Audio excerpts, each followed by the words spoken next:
Hello, and welcome to the Evolve and Elevate podcast. I am Jacob Fry, your show host and humble servant.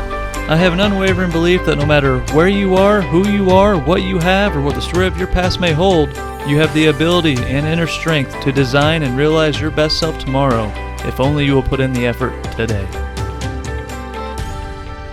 Thanks for fighting and listening to episode 3 of Navigating Silver Linings. We are going to start right where we left off. Don't stay up so late. We had recently relocated, against our will, due to an eviction, and I was attending my third elementary school in the city. A few weeks in, I was required to sit with the school counselor due to a tardy problem. I was getting to school late, despite living near a bus pickup area. The counselor probed my life, asking about home, asking about mom, dad, and more. At the time, I was very well skilled in deflection. I made up stories and flew under the radar. I explained that I had not heard my alarm on the days late and that Mom didn't hear hers either. The counselor advised me to get 8 hours of sleep and sent me back to class. The truth? I rode the city bus to school when I missed a school bus. Mom didn't have a car, and we lived a significant distance from the school. I missed the bus because I'd found myself oversleeping. I overslept because Mom played music all night and continued on late-night benders with friends. One day, after my discussion with the counselor, I was significantly late to school. I had fallen asleep on the city bus, riding it around town 3 times before waking up and finally getting into school at lunchtime. I spoke with the counselor and explained that it was my fault. I had fallen asleep on the city bus after missing the school bus. I returned home after school to the Spanish Inquisition from Mom.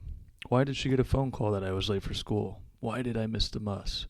It does show up at the same time every day, after all. I didn't hold back and shared with her why I missed the bus. I couldn't sleep due to the late-night music and drinking, and I was informed that her time was not an excuse for me to stay up late, that I could not miss school or be late, and that was very important. If I didn't and continued to be late, someone might come and take my brother and I away. The music did get quieter, and I did whatever was necessary to make school on time, not wanting to let Mom down. Silver linings from the chapter. Sleep is critical to performance. We need to be well rested to maintain effort and focus throughout the day. If you miss sleep, you miss buses. You don't miss buses. Make the alarm louder and move it closer to your eardrums to ensure you wake up. Don't allow external distractions to impact your personal performance. If you must navigate loud noises in the night, sleep with earplugs, but don't blame the noise if you have options around it. Dark nights. About a year later, I was 10 years old and Mom was experiencing serious drug abuse problems again. They had always been bad, but they were now controlling her entire existence. The abuse rose to a new level. She was abusing crack, meth, and drinking. More or less anything she could get her hands on. Mom's days were a blur of drug and alcohol-induced nothingness. She had not been in a steady relationship since V2 left her for a different woman to take advantage of, Mom's words, not mine. When V2 had left, her capacity and ability to source drugs diminished significantly. I recall witnessing numerous bouts of withdrawal, the results often terrifying. Sweating, pain, grinding teeth, crying, puking. It was a horrific state. Mood swings were a norm for us. When Mom found her fix, she relaxed, escaping from her self-created hell for a handful of hours. These times brought my brother and I some solace. One evening, we went over to one of Mom's friends so she could visit. The true goal was to visit the drug dealer she knew that was most likely to give her something for nothing. Almost nothing. We traveled to a neighborhood worse than ours. Difficult to pull off when you live in a city-subsidized housing projects. Walking into a house, there was an open hallway with stairs leading to one apartment with another on the main floor. We traversed up the stairs, stepping over empty cigarette cartons, empty beer bottles, and what looked a lot like used toilet paper.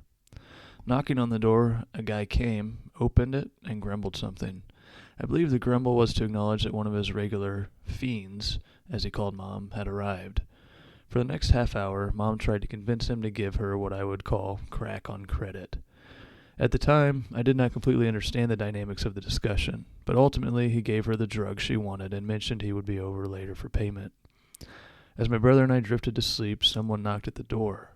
In a one-bedroom apartment, you hear everything. I peeked out the bedroom door to see that the man we had visited earlier that day had visited us. He started talking, and Mom started sobbing. He told her to shut up and reminded her that this was what she wanted. A moment later, he had ripped off her shirt and pushed her onto the couch. I opened the door and began to call out. The guy stopped, standing still as if he didn't know what to do. Mom screeched at me, telling me to close the door and go to bed, not to come out until it was morning. I laid in the darkness, able to hear everything through the paper-thin walls of our apartment, and as she cried, I cried. Silver linings. Do not ever expect to get something for nothing. Darker days. I could tell Mom didn't want that to happen. I could tell that it broke something in her, something she really would never find again. The next day, Mom was quiet. She didn't get out of bed much. She had bruises on her arm. Her eyes were swollen and red. I'd never seen Mom so distant, so quiet. I wanted to fix it, but I didn't know what to do. I shared a CD with her I had gotten for my last birthday. On it was my favorite song at the time, I'm Blue by Eiffel 65. It seemed to cheer her up some, but it didn't change her state. The day after, an event occurred that would ever taint that song for me. I came in from playing with the neighbor's child. I was hungry, but nothing was readily available, so I scooped up a mouthful of peanut butter and chugged some milk. I heard my song coming from the bathroom. I'm Blue, dabba-dee, dabba-die, kept playing over and over again. I loved the way the vocals sounded. I knocked on the door. Nothing. I knocked again and shouted through the door. I knew it was Mom because she had my favorite CD last. After a fruitless effort, I started getting anxious.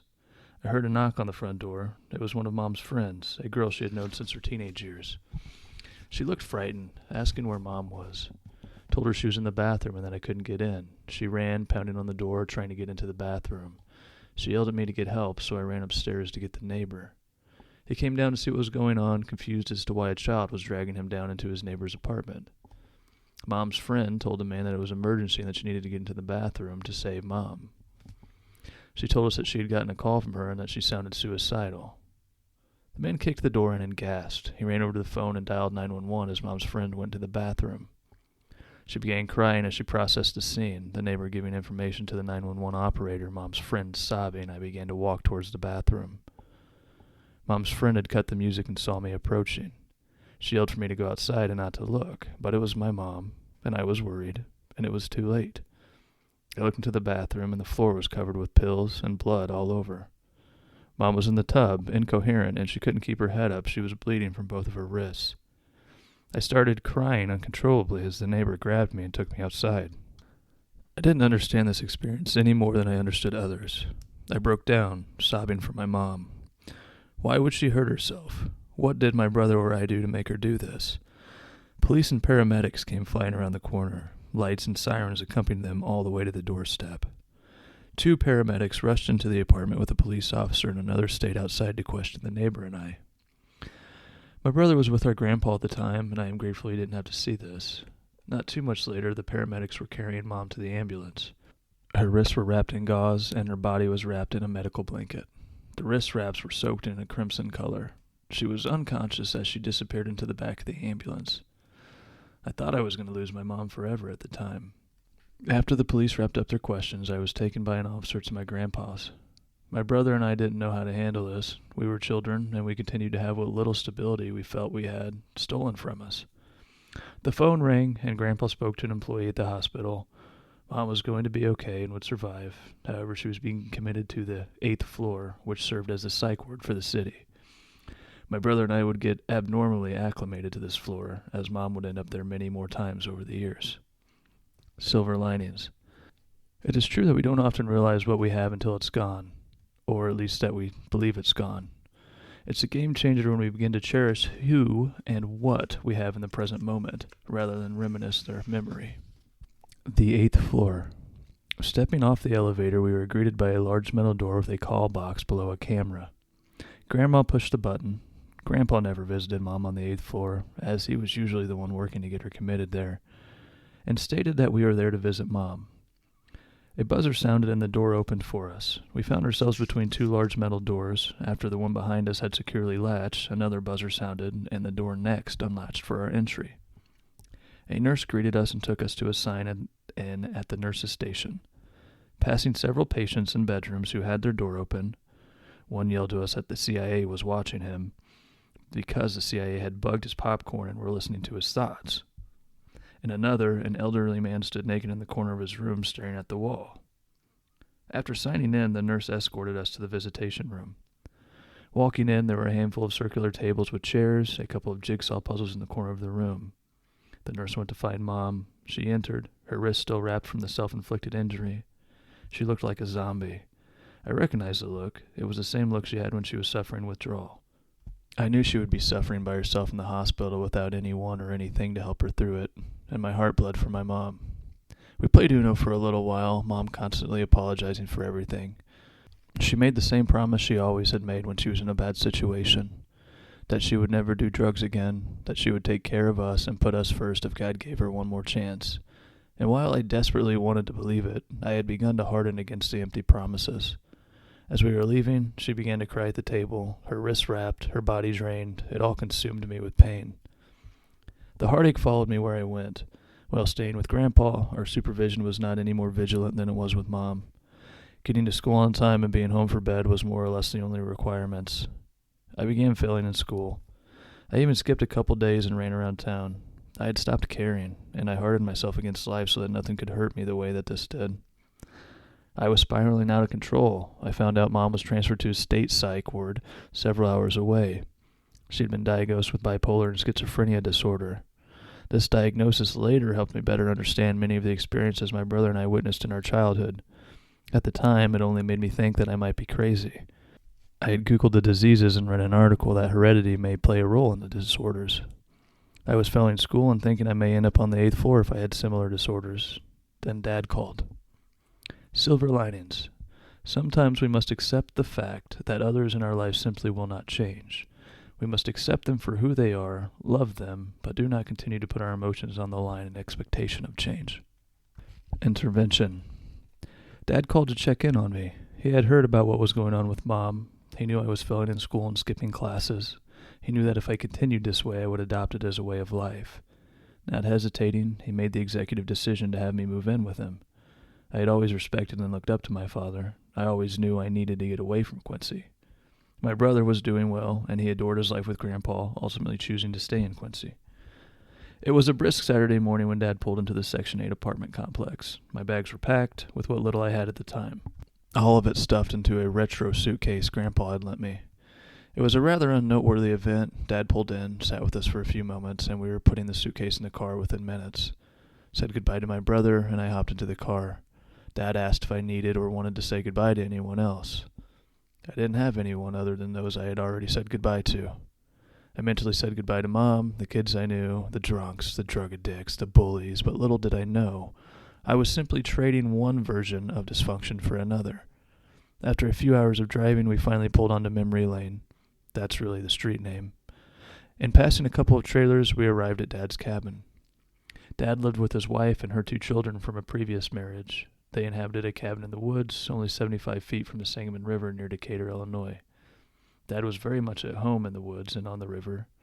A survivalist at heart, he would chop wood for winter, heating the house with an old-fashioned wood stove. He hunted for meat every year and always filled any hunting tags he had available. When he had time, he taught me numerous outdoor lessons: how to hunt, how to fish, how to shoot a bow, how to shoot a gun. He showed me several things from skinning a deer to filleting a fish, all things I had never experienced. Unfortunately, he was never able to shake the alcoholism. During almost all my memories with Dad, he was touting a natural light beer can in his hand. While I did drink each night, it wasn't the same as Mom's drinking. There were no parties, no late nights. He did not get violent, but rather seemed more at peace when he drank. He never got loud, never got abusive physically or nor mentally. He preferred grilling for his family over drinking with a stranger. He preferred a campfire and being alone to flashing lights and loud music. Dad didn't force anything. He wasn't religious, but felt content with what he had in life. He never complained and always worked with what he had available, and always worked for what he owned. Silver linings. As children, we often only ever know what our parents permit us to experience. As an 11-year-old child, my world was held entirely within the city limits of Quincy, Illinois. I was limited to the trials of my mother and the day-to-day struggle. Moving to a rural area, learning more about the outdoors, and experiencing new experiences opened my world significantly. A new home. Soon after getting settled, I was introduced to my step-siblings. S1 and S2 were good kids, and I sincerely believe in a different environment, we would have become a close family. Unfortunately, I came from a broken home with an infamous nut for a mom and was overall no good. Or at least that was the general sentiment of my new stepmother. SM was not fond of the idea of raising a child that was not her own, and shared that feeling often. The first week this dynamic revealed itself in our interactions. Talks were littered with your dad and your son and my children, all phrases that divided us from the starting line. Another layer upon this was finances. Dad didn't make a fortune and was raising a family of 5 on less than $25,000 a year. The step-siblings had a father that made a high-level income and would buy them toys and clothes. The division began with the sentiment of SM and was enhanced with the division of material. Boarding the bus, it would look like we came from a different family on the lane. My Walmart shoes next to their brand-name outfits. But in all reality, we were kids, and had we just been allowed to be kids, everything would have been much better than it was. Because of the dynamic in which SM would put S1 and S2 on a pedestal, I was always envious. I was envious because my mom never protected me that way, and I was jealous because I seemed to have what I could not. They had nice new sneakers for the school year, they had the coolest backpack and other material items I wasn't given, and this became the new normal. Dad was absent when I would get up for school. He would be sleeping before starting a second shift job. He would leave around the time we were heading home from school and not return until almost midnight. Many nights I would fight to stay up in bed, waiting for his headlights to appear in the driveway just so I could have 10 seconds with him as I ran out of the bedroom to get a hug and ran back to bed. It was something I looked forward to each day because during the day, it was her house, her rules, her kids. Silver linings. It is critical to push for inclusion and balance within the world and especially within a household. By experiencing the rift that was created by words and intention, it is much easier to recognize and understand this dynamic with others. Always push for inclusion in all situations. When you compare your world to another's, you will find something to be envious of somewhere. It wasn't until much later in life that I learned to stop comparing who I was in that moment to who someone else was or what else someone had. The spatula. SM was an extremely authoritative homemaker. It was very much her way or the highway. I quickly caught on to this the first time I got into an argument with my step-siblings while SM was in earshot. In absolutely no way, shape, or form would this unwanted child harass her self-perceived, all good, all pure children. I had screamed at my older stepbrother, arguing about some cartoon on the television. In doing so, I felt a searing pain as SM gripped me by the ear and pulled me into the kitchen. She tossed me to the ground with relative ease. This isn't difficult for someone 4 times her size to do.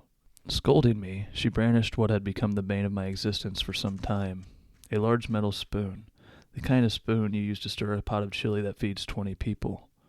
She told me that any time I did wrong, I would get beat, and she meant it. She slapped me on the ass with the spoon until I had welts. I crawled away, crying uncontrollably, not so much because it was extremely painful, because I had never expected it. I was in shock at how quickly it escalated to such a brutal punishment for screaming. It broke me, and I literally cried for my mom. SM reminded me that I was there because she didn't want me, sending me to my room to think about my wrongdoing. I sat alone for the next few hours while my new family watched TV in the other room. I had never felt so alone in my life. At least I used to have my brother. As time passed, I wised up to the fact that she ruled the roost. I did everything in my power to avoid conflict, at least in the early years. During this time, I had always dreamt of escaping, of getting away. And while it would never happen, it was always a nice dream. Silver linings. I learned conflict resolution skills early in my childhood. When you know severe consequences await, it becomes fairly easy to actively avoid conflict. Reunited. A year or so later, my brother came to join us and moved into Dad's as well. I missed the crud out of him and was beyond happy to see him. In the same moment, I realized that as happy as I was to be reunited with my brother, SM was equally disgusted with the idea of feeding for and caring for another child. My brother had packed on some serious weight. He had gained about 75 pounds since I last saw him. He seemed less energetic than what I remembered, as if life had also knocked him down a couple of levels.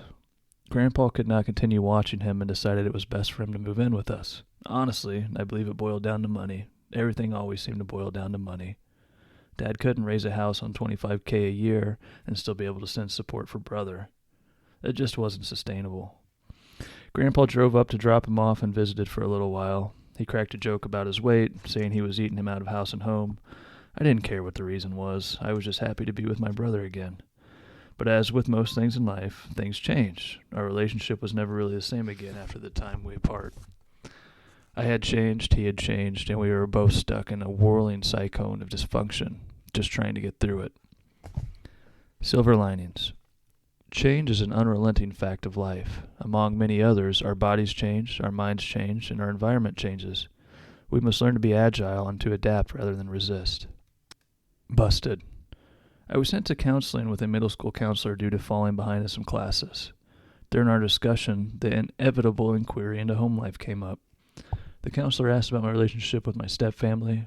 I had been through enough similar interrogations that I knew to walk on eggshells. Despite this, during the course of our conversation, I mentioned the spatula and the beatings. The counselor launched an entire investigation into our home and questioned all of the children. He brought in my stepmother and spoke with her about what I had mentioned. That night I was given a come-to speech regarding how hellish my life could really be if I continued to speak with the counselor about so-called abuse. While nothing came of it, SM was frightened enough by the investigation that we never saw that metal spoon again. The punishment of choice became more psychological than physical. Silver linings. Don't hesitate to stand up for yourself. There are others out there that are fighting for good every day. Find them and reach out for help. A couple follow-ups from the passage. Always try to get a full night's sleep. My personal routine stops the day at 9:30 p.m. and starts the day at 4:30 a.m. I have found that few good things happen between 10 p.m. and 4 a.m., so it's a good fit to be sleeping in my world. My personal routine currently includes white noise and an alarm. White noise is a huge part of my sleeping experience. With outlet timers, you can find these for about $20 on Amazon. I'm able to have the fan turn on and the light turn off at 9:30, prompting sleep, and vice versa at 4:30 to wake me up. I also experiment with a sonic boom alarm on the other side of the room to force me out of bed. Life is so much easier. Life seems to be infinitely easier to succeed within when there are fail-safes. Speaking on inclusion, it's difficult to understand the impact on individuals being left out. That impact is exacerbated if the exclusion is intentional and known to be intentional. You can literally change someone's life by including them when possible. Speaking on envy, growing up with little, being envious of others was a common theme. Always wanting to have what someone else had while overlooking what good I already owned. A full stomach, warm bed, all within the borders of the land of opportunity, is in reality a pretty big gift.